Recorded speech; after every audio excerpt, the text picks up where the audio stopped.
Hello, my name is Marita and today I will be presenting on the whistleblower James Alderson and whistleblowing. Whistleblowing is a general term for the action of exposure, fraud, and abuse by an employee or member of an organization.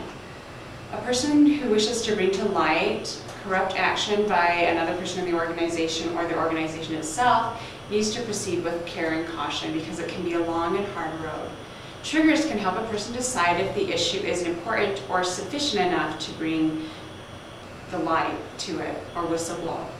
Triggers can be something like, is it an issue of truth? Is it an issue of customer or employee rights? Is it an issue of trust? Is it an issue of personal or the organization's reputation or the law? Trevino and Nelson have laid out 7 steps that a person can follow if they have decided to blow the whistle. The first step would be to go to your immediate supervisor or manager and let them know that you have a problem with some things that have been happening, and try to go to them at least twice before you move on. And the ideal thing would be that the issue would be resolved with that person and you wouldn't have to go on. But if you do have to go on, proceed through the steps until the issue is resolved. The second thing would be to talk to your family, because if you do decide to blow the whistle, it most likely is going to affect them. And the third thing to do would be to go to your manager's manager. But first you need to sit down with your manager and let them know of your intentions. Trevino and Nelson have suggested telling your manager that this issue is important enough to me that I would like to sit down with you and your manager to discuss it. The fourth thing would be to go to your company's compliance or ethics officer. The fifth thing to do would be to go outside of your chain of command, such as going to the internal audit committee or the board of directors. And the sixth thing would be to go outside the company, perhaps to the people that regulate your industry. And the seventh thing would be to leave the company. Some situations are so serious that a person needs to choose to leave the company. In 1990, James Alderson was CFO for Quorum Health Group, who had recently taken over management of James's former manager's HCA. Quorum Health Group informed James that he would need to be keeping 2 sets of records.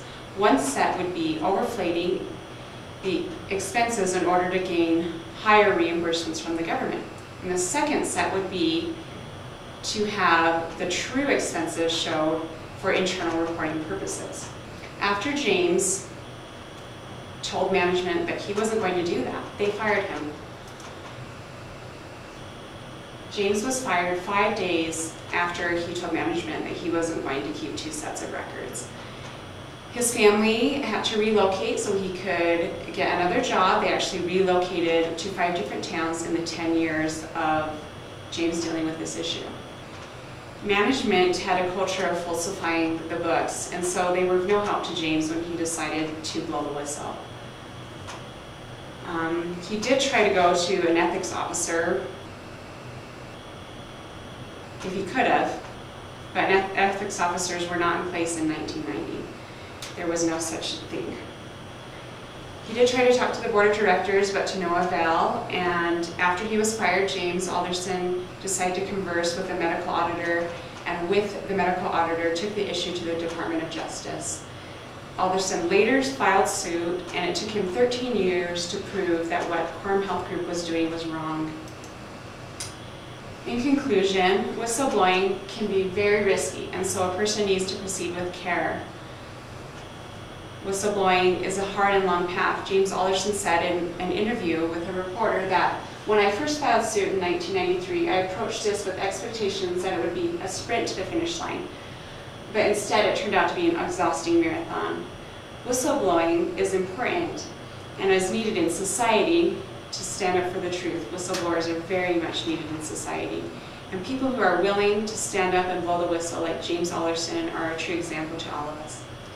Thank you for your time.